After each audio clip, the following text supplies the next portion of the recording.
Taste the Daily. Ramanathapuram மாவட்டம் முதுகுளத்தூர் அரசு பள்ளியில் மாணவிகளிடம் தவறாக பேசும் ஆசிரியர் மீது நடவடிக்கை எடுக்காததால் ஆசிரியர்களுடன் மாணவிகளின் பெற்றோர் வாக்குவாதத்தில் ஈடுபட்டனர்.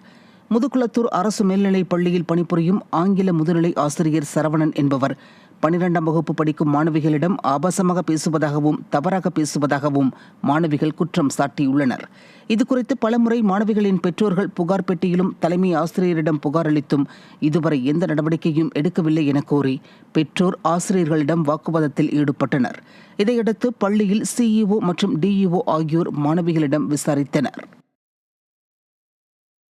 திருப்பூர் மாவட்டம் உடுமலை அருகே சுண்ணாம்பு உற்பத்தி தொழிலுக்கு அரசு முன்வந்து உதவ வேண்டுமென உற்பத்தியாளர்கள் வலியுறுத்தினர். உடுமலை அருகே ஆலம்பாளையம் ஊராட்சியில் பாரம்பரிய முறையில் நடைபெற்று வந்த சுண்ணாம்பு உற்பத்தி தொழில் நலிவடைந்த நிலையில் உள்ளது. இயற்கையான முறையில் தயாரிக்கப்படும் இந்த சுண்ணாம்பு வீட்டிற்கு வெள்ளை அடிக்கவும் கால்நடைகளுக்கு கால்சியம் அளிக்கவும் பயன்படுகிறது.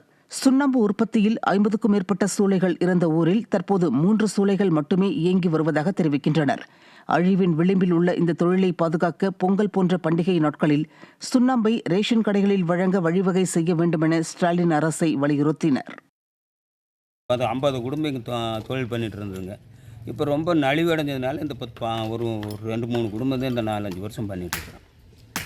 ஏதோ கவர்மெண்ட் பார்த்து எங்களுக்கு ஒரு சப்போர்ட் பண்ணால் நல்லா இருக்குங்க. வருஷத்துக்கு ஒருக்க இந்த ரேஷன் கடையில் எங்களுக்கு வச்சு இது பண்ணி கொடுத்தா நல்லா இருக்குங்க. இப்போ அரிசி பருப்பு எல்லாம் போட்டு அந்த மாதிரி எங்களுக்கு சுண்ணாம்பு ரேஷனில் விற்கிற மாதிரி பண்ணிக்கிட்டு